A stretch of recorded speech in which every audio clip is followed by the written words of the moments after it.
नमस्ते जी। वैदिक राष्ट्र में आपका स्वागत है।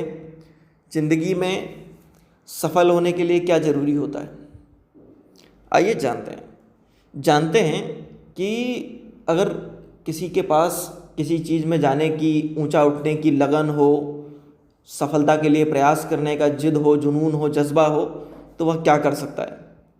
इसी के बारे में एक छोटी सी कहानी आपके लिए। अफ्रीका की बात है। पिछड़े गांव का एक लड़का था।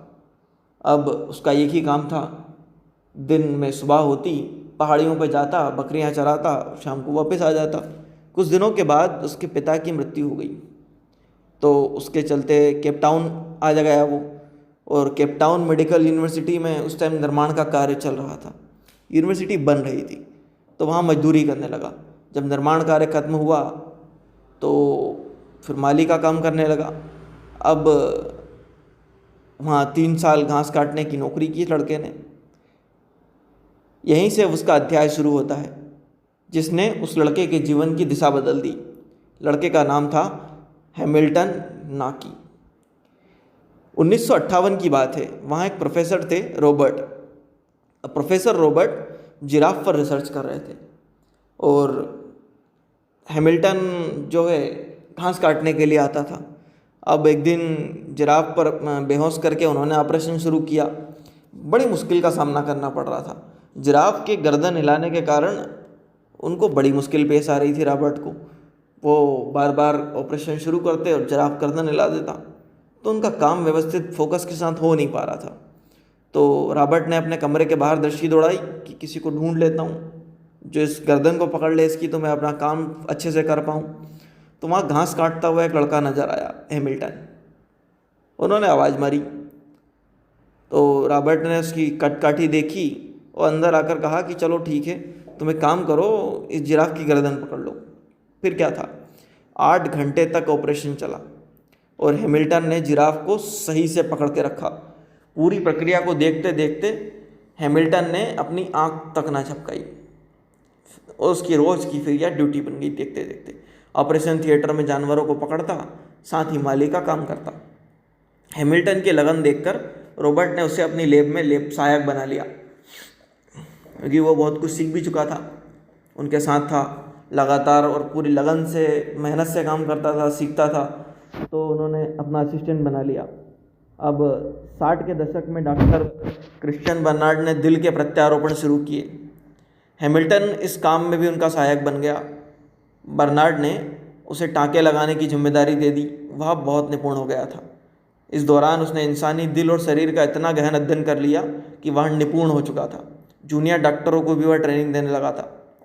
1970 में उसके जीवन में महत्वपूर्ण दौर आया। वह लीवर पर रिसर्च के दौरान उसने एक ऐसी नाड़ी की खोज कर ली जिसके कारण लीवर ट्रांसप्लांट का ऑपरेशन सफल हो गया। जिगर के प्रत्यारोपण के सफल ऑपरेशन का श्रेय जाता है हैमिल्टन नाकी को। हैमिल्टन नाकी वह लड़का जो बकरियां चराने का काम करता था, वह लड़का जो घास काटने के लिए और यूनिवर्सिटी के निर्माण के लिए वहाँ गया था मजदूरी का कार्य करने। उसने मजदूरी का कार्य किया और उसके बाद उसी यूनिवर्सिटी में घास काटने का कार्य किया। उसके बाद एक प्रोफेसर उसको ढूंढते हैं कि तू जिराफ का ऑपरेशन कर रहा हूँ, तो कम से कम इसकी गर्दन पकड़ लेना। और वहाँ वो जाते हैं, गर्दन पकड़ते हैं, और कुछ दिनों के बाद लगातार वही क्रम चलता है। उनको उस पर कार्य करने में मज़ा आने लगता है और फोकस से बिल्कुल काम करते हैं वो। इसको देखकर उन्हें अपना असिस्टेंट बना लेते हैं प्रोफेसर, और देखते ही देखते वह युवक इतना प्रवीण हो जाता है इंसानी शरीर और बाकी ऑपरेशंस में कि वह लिवर ट्रांसप्लांट की नस खोज लेता है, वह नाड़ी खोज लेता है, जिससे लिवर ट्रांसप्लांट सक्सेस हो जाता है। जिगर का प्रत्यारोपण सफल करने का श्रेय जाता है हैमिल्टन नाकी को। और देखा जाए तो ना उनके पास कोई शैक्षणिक डिग्री थी, ना ही ज़्यादा पढ़ाई लिखाई, लेकिन थी अथक मेहनत, सीखने का जज्बा बहुत था। डॉक्टर बैजनाथ के शब्दों में, उनमें सीखने की अद्भुत लगन थी। जब हमने हार्ट ट्रांसप्लांट के ऑपरेशन भी किए तब भी वह बहुत से जूनियर से बेहतर था। डॉक्टर बर्नार्ड के शब्दों में, जिगर का ऑपरेशन हार्ट ऑपरेशन से भी कठिन होता है। मैं खुद जिगर के ऑपरेशन नहीं कर सकता था, लेकिन हैमिल्टन इस काम में दक्ष था, जबकि उसके पास कोई डिग्री नहीं थी। यह सब उसके मेहनत और अनुभव से उसने सीखा था।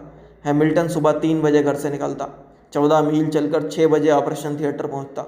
अपने पूरे कार्यकाल के दौरान उसने एक भी छुट्टी नहीं ली। और अपने जीवन काल में 30,000 सर्जरी की ट्रेनिंग उसने, सर्जनों को ट्रेनिंग दी 30,000 लगभग। सोचिए आप, 30,000 सर्जनों को ट्रेनिंग देना, सुबह 3 बजे लगभग घर से निकलना, 14 मील चलना और 6 बजे ऑपरेशन थिएटर पहुंच जाना। हैमिल्टन नाकी डॉक्टर बर्नार्ड शॉ के साथ 29 मई 2005 को 78 वर्ष की उम्र में उनका देहांत हो गया। मृत्यु के पश्चात उन्हें वहीं यूनिवर्सिटी में दफना दिया गया। रंगभेद की नीति के कारण वर्षों तक उसे अपने किए गए महान कार्य का श्रेय नहीं मिला, लेकिन सन 2003 में उनकी महान उपलब्धियों को देखते हुए उन्हें मास्टर ऑफ मेडिसिन की उपाधि से विभूषित किया गया। सफल जीवन के लिए अच्छी शैक्षणिक पृष्ठभूमि आवश्यक तो होती है, लेकिन बहुत ज़्यादा जरूरी नहीं होती। जबकि आवश्यक यह होता है कि आप हमेशा सीखने के लिए तत्पर रहें, लोगों से सही तालमेल बनाए रखें। अच्छी शैक्षणिक पृष्ठभूमि अवश्य ही मदद करती है, लेकिन यह सब कुछ नहीं होती। अपने घास काटने के काम से इतर उसने एक डॉक्टर के सहायक के रूप में काम करने के लिए हामी भरी, जो उसके लिए एक नया अनुभव था। वह चाहता तो उस वक्त ना करके सारी ज़िंदगी एक माली ही बना रहता, लेकिन उसने सीखने की इच्छा और जिज्ञासु प्रवृत्ति ने उसे एक मुकाम दिलवाया। सफल जीवन केवल शैक्षणिक पृष्ठभूमि पर ही निर्भर नहीं करता, बल्कि आपके लगन, आपके कार्य करने के तरीके पर, लोगों के प्रति आपके व्यवहार पर भी निर्भर करता है।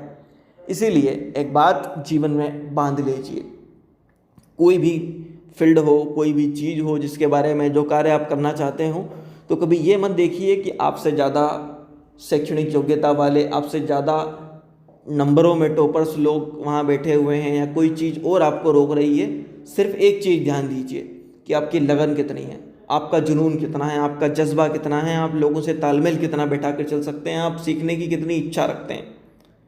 और यकीन मानिए, देखते ही देखते आप बहुत सफल हो जाएंगे, आपकी सफलता आपको अवश्य मिलेगी। इसी के साथ और इस तरह की प्रेरणादायक कहानियों के लिए वैदिक राष्ट्र को सब्सक्राइब करें, लाइक करें, शेयर करें, कमेंट करें, बेल आइकन की घंटी को दबा दें ताकि जब भी कोई नया वीडियो हमारा आए उसकी अपडेट सबसे पहले आप तक पहुंचे। धन्यवाद।